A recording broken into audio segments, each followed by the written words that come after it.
Hi, it's Will from stormthecastle.com, and here on YouTube you know me as what? Epic Fantasy, that's right. And this is my latest tutorial. This is a blacksmithing tutorial. I know some of you love the blacksmithing, and it is how to make a medieval rondel. What's a rondel? Well, it's a round weapon that you could use to penetrate armor, particularly at the joints, maybe find a weakness in armor, or even right through the armor, or into the, say, the eye hole or something like that. Really difficult weapon. I made it out of a railroad spike.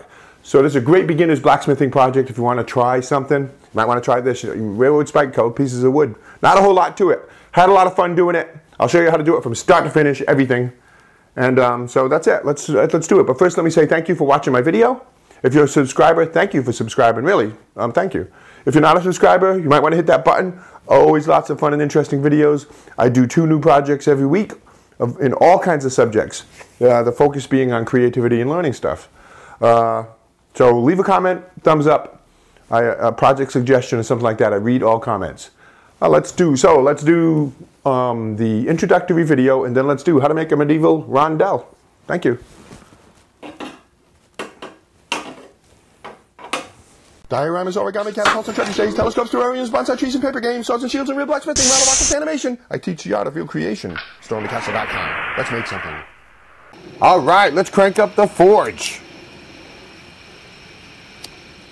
There you go. In a minute or two, it really gets going. It's a beautiful day. We're looking forward to doing some blacksmithing here. And look at that. Now I turn the blower on and look at it. Now all of those sparks are a little bit too much. You need those sparks to calm down. That's just the powder dust from the charcoal. And see how I've got a big pile of charcoal on the left there? That's so I can feed it in as I need it throughout the session of blacksmithing.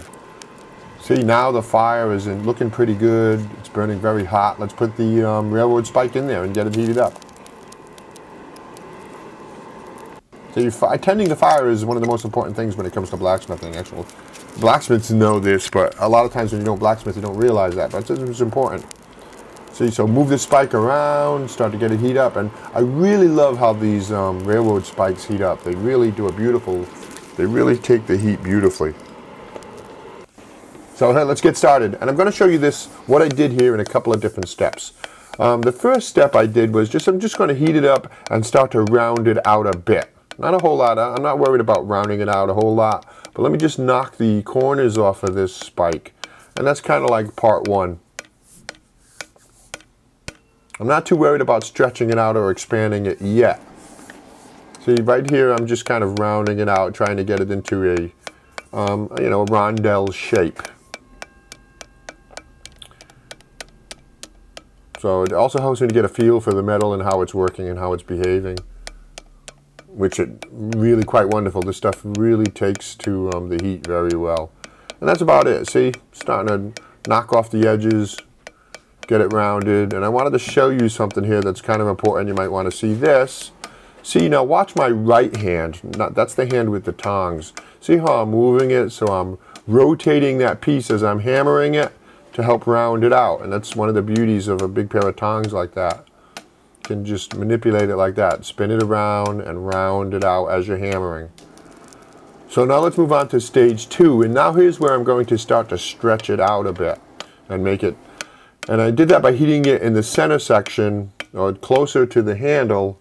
And now I'm flattening it out to expand it. And see right there, the middle is actually thinner than either end.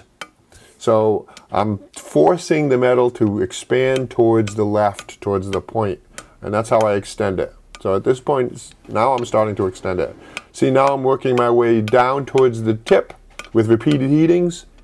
So I'm pushing that metal out to the left to make this spike longer. And I could have made it a lot longer, but I didn't want to make it too thin. I wanted to keep it kind of beefy. Because rondels are typically much longer, but that's all right. See, I'm just working that and thinning it out, pushing the metal towards the left, towards the point. And now I'm getting towards the point now. And then you'll notice here that I switched to a smaller hammer. So it gives me the ability to be more refined, particularly towards the point. But you can see how it's starting to come to shape here.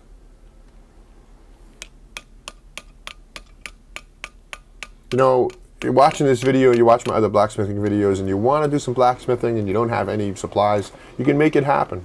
You know, figure it out. There's always a way. And there are lots of places nowadays that will give you classes on blacksmithing. Check with your local colleges. So that's it. I'm working towards the point. I'm starting to refine it. Using this smaller hammer, and I'm really paying attention there. And there you go. Now I'm on the point. And that's almost overheated. See how it started to get yellow there? That's a little too hot, but that's all right. It cooled off pretty quick. The tip cools pretty quick. And that's just about it. The blacksmithing part of this project is done. There you go. There's our, it's in a rough form, but there is our rondel. I like it. So now let's bring it into the shop and do the rest of the work on it and put it together and whatnot. We want to clean it up and do more shaping on it, and for that we use whatever tools you got. There's a 1-inch belt sander that I use. I like this tool. You can file it all. We've done a lot of filing on the swords and knives. So you can use a file, whatever tools you can grab a hold of. You do it all by hand. You use emery paper, clean it up and shape it some more. You know, the more shaping you do on the forge, the less work you have to do here. So now you can see it's starting to look pretty good. It's got a nice symmetry to it. And I'm finishing it up on the belt sander. So now the handle. I got a piece of hardwood here, and I'm sorry, but I don't remember what type of hardwood that is. I don't think it's cocobola. And I measure now, I'll put my hand there to see what size I want it.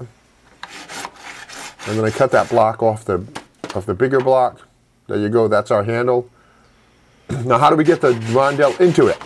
We're going to slice it into 2 halves longitudinally along the length of it. I'll show you right here. See, I cut it in half, the lengthwise. And each half is going to be like this on the rondel. See, like that, like we're making a sandwich. But that means we have to cut out grooves in the wood blocks, in each wood block. So I mark those off with a pencil, and then we're going to cut all of this stuff out. There are a few different ways to do it, but a Dremel works pretty good for this if you have one. You can do that all with hand tools, rasps and files and stuff.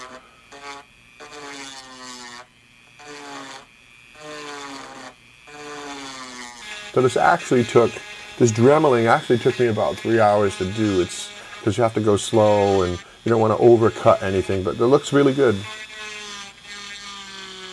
So I kept matching the pieces to see if they fit until you get those 2 halves to mate correctly around the rondel. Cut a little bit more wood out, open it up a little more until they sit flush like that. See, I like it. It's nice. There's our handle. So I'll put it in a vise and shape it to the shape you want. I'm sorry. First we're going to pin it.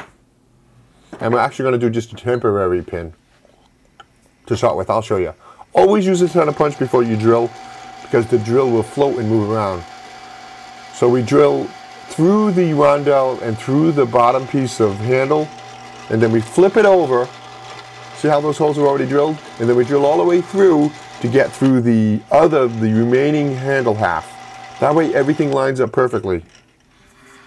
So now we know we have a nice hole going all the way through all 3 pieces. And we're going to temporarily pin this so we can work on it. So I used 1/8-inch dowels. Oh, and these pins are, that drill was an 1/8-inch drill. Temporary pin, see, makes it easy to work in. So I clamped it in the vise and used a rasp and a belt sander to get it down to the shape I wanted. And this is pretty easy work. This only took about, I'd say about 2 hours to do this. And there's a big block of wood. I could have cut it down a little bit, but that's fine. So I just kept rasping it until it got to the final shape that I wanted. Or very close to final shape. So what we need to do now is get it ready for assembly. Before we do that, we want to harden and temper the spike. And it's 2 steps, hardening and tempering. The first step of hardening is you heat as much of it as you can to red hot, so it's glowing red hot. And you see here the tip is starting to get red. You stretch that out. Don't let that tip get to yellow, so be careful with the fire. Yellow is over hot. And once it's as much of it as you can get glowing red hot, quench it in oil, motor oil. There you go. That is hardened. The thing about hardened is that it can snap very easily. It's like glass. So we're going to temper it, which means soften it up a little bit. And we do that by noticing the color of it. So use emery paper to clean it up so you see the steel. And then you harden, and then you heat it again very gently with the flame, and slowly and evenly so it turns a wheat color. The wheat color means it's about 500 degrees, and that's tempered. It's softened it up enough so it's not brittle and it won't snap on you. And you can see there it's going a little bit past wheat to almost gold, and there's a little bit of plum on there. See that plum color? That's a little too over softened, but that's okay. We're going to go with it. Try to avoid the plum color if you do this. But once you get there, immediately quench it. And that's it. It's hardened and tempered. Nice work. You can do this in the forge too.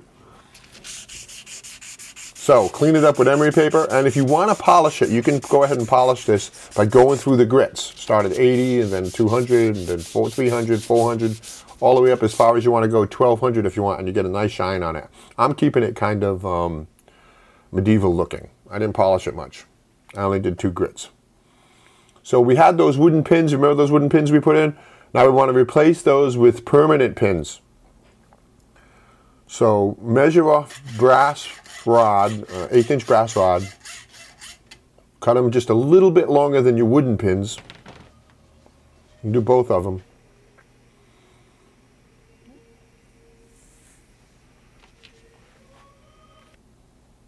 Then let's assemble this thing together.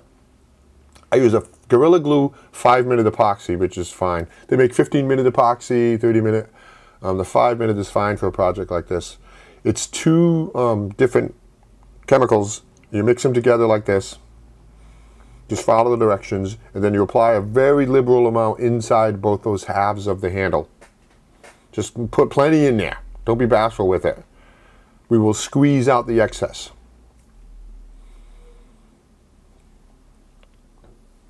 Put it together.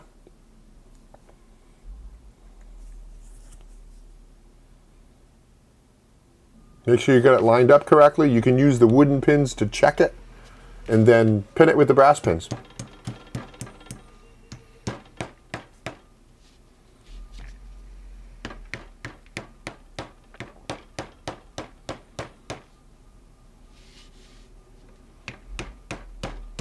There you go.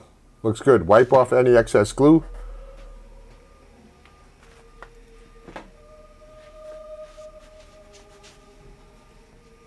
And then clamp it. But don't clamp it on the pins, or else it actually isn't clamping. The pin will prevent it from clamping. So clamp it like this.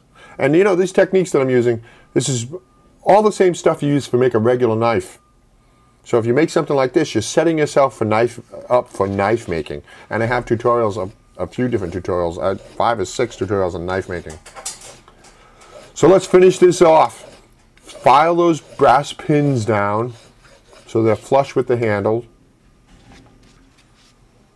so you can't even feel them.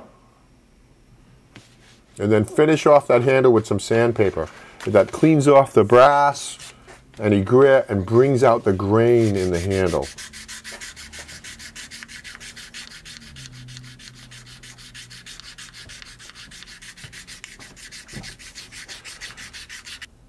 And that's it. The only thing remaining is to polish it. And watch what happens here. Take a look at that wood. Tung oil is a wonderful thing. Watch this. Look at how it just brings it right out. Look at how beautiful that is. See that? See what that does to the wood grain? It's gorgeous. And you can do multiple coats. The more coats you do, the more lustrous it'll get. It gets amazing. You know, after about 50 coats, you'd be like shocked by how it looks. Almost unreal. There we go. It is done. You have made a medieval rondel. If you make this project, make sure you send me a picture. I'd love to see it. You know, if you have any questions, comments, leave a comment. Give me a thumbs up. Give me suggestions on more projects. I got more blacksmithing coming. I know a lot of you love those projects. So here's a couple you might want to look at. On the top there is how to make a sword. Literally, how to make a sword. And watch out as I quench it. And on the bottom there is how to make a knife with the stock removal method, which is an easy way to make a really nice knife. You don't need a whole lot of tools for that. Thank you.